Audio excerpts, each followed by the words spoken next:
För Volvogruppen i Göteborg blir samarbete med andra bolag avgörande i omställningen mot fossilfria transporter. Det menar Volvos Lars Stenqvist.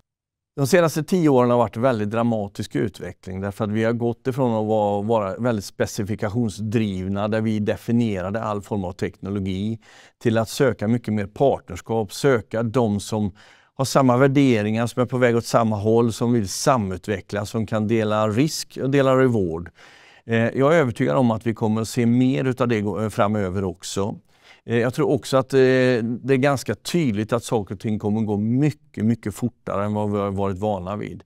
Och det är någonting som vi i västvärlden nog måste vara väldigt observanta på, att vi måste vi måste accelerera hastigheten i våra utvecklingsprojekt. Lars Stenqvist var fram till nyligen teknikchef på AB Volvo, men nu kan han fokusera ännu mer på ett område som han brinner för. Jag klev ju av som teknikchef nu 1 september för att gå in i en annan roll utan att ha ett operationellt ansvar. Men jag har tagit med mig delar av den portföljen som jag jobbade med förut. Mycket som handlar om samarbeten med andra företag inom teknikområdet. Och vi fyller på lite grann mera i portföljen framåt. Berätta på vilket sätt som Volvo samarbetar med andra bolag, både stora och små, övergripande. Ja, väldigt många olika samarbetsformer. Man ska naturligtvis börja med den stora leverantörsbasen som vi har, där vi har väldigt nära samarbeten såklart över hela världen. Men vi har också lite mer nyare former av samarbeten med till exempel startups genom vårt eget innovationscenter CampX har vi en fantastisk förmåga just nu att hitta startups som kommer med en lösning inom områden där vi verkligen behöver någonting. Och det är någonting som ligger mig väldigt varmt om hjärtat. Det är hur man hittar startups för att lösa ett verkligt problem. Jag har sett många företag som har startat tvärtom. De har hittat ett coolt startup och ser om man kan göra någonting utav det. Men hos oss börjar allting med att det är någon som vill lösa ett riktigt problem. Sen letar man rätt på någon som har en lösning. Har du några exempel på det här? Jag vill inte nämna några direkta namn, men vi jobbar inom områden som nya material. Vi jobbar mycket inom AI, och då kan man tänka sig AI både ombord på fordonen men också AI när det gäller utvecklingsprocessen. Vi hittar bolag som är duktigare på att utveckla appar kopplade till våra fordon. Så det är inom ett väldigt brett område hittar vi startups. Kan du ge tittarna en liten förståelse för hur ni arbetar med andra bolag? Alltså både stora bolag med liksom stora pengar och kanske startups med lite mindre pengar. Hur hanterar ni detta? Hur jobbar ni med dem? Ja, jag tror att vi kan säga att vi har många olika former av samarbeten. Vi har till exempel våra joint ventures inom tunga strategiska områden. Vi har ett sådant när det gäller bränsleceller tillsammans med våran huvudkonkurrent Daimler Trucks.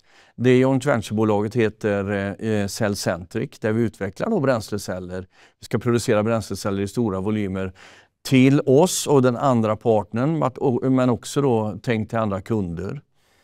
Vi har investerat i ett företag som tillverkar insprutningssystem som används för gasmotorer, både för naturgas, komprimerad naturgas, men också för vätgas framöver. Det är ett nytt teknikområde då, där vi inte har varit så djupt involverade förut, men genom att vi har gjort den satsningen tillsammans så får vi då också möjlighet att påverka där.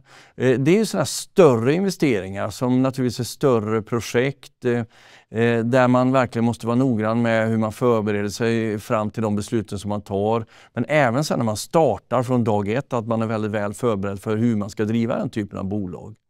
När man jobbar med lite mindre bolag med startups så är det någonting annat. Där har vi hittat ett väldigt pragmatiskt sätt att ta oss an startups. Vi kanske hade en tendens för världen att kväva dem med våra tunga inköpskontrakt med alla krav som vi kom med på IP och så vidare. Nu har vi utvecklat ett standardavtal som är ganska enkelt, som vi kan erbjuda dem redan dag ett när de börjar jobba tillsammans med oss. Och det har kortat ledtider väldigt mycket. Och också gjort att många småbolag vågar jobba med oss därför att det verkar inte så farligt längre. Mm. Om vi stannar vid Cellcentric, kan du berätta lite, hur kan ni komma på idén att arbeta ihop med er värsta konkurrent? Ja, det är ganska enkelt därför att utveckla bränsleceller och att tillverka bränsleceller kommer att handla om att du behöver få stor volym. Att tillverka bränsleceller kräver scale of economy. Våra volymer inom Volvo-koncernen, trots att vi är ett stort bolag, var inte tillräckliga för att göra det här på egen hand. De kom till samma slutsats, så det innebar att vi hade egentligen samma alternativ. Antingen skulle vi gå till någon som skulle bli underleverantör och försörja oss och andra. Eller så kunde vi då teama upp tillsammans med dem, utveckla och producera tillsammans för oss själva och för andra. Och i den dialogen så fann vi varandra och jag måste säga att det känns väldigt bra att vi är on top och vi har kontroll på den nyckelkomponenten som man kommer att behöva använda framöver när det gäller bränslecellsfordon. Hur ser planerna ut närmast framöver? Vad händer för Cellcentric? För Cellcentric så jobbar de på med utvecklingen och vi kommer inom ett fåtal år att börja producera i låg volym och börja släppa ut till våra kunder då första generationen bränslecellsfordon. Men Cellcentric har också varit publika och gått ut med att de jobbar redan nu och det är så fort det går med andra generationen och den kommer då några år senare.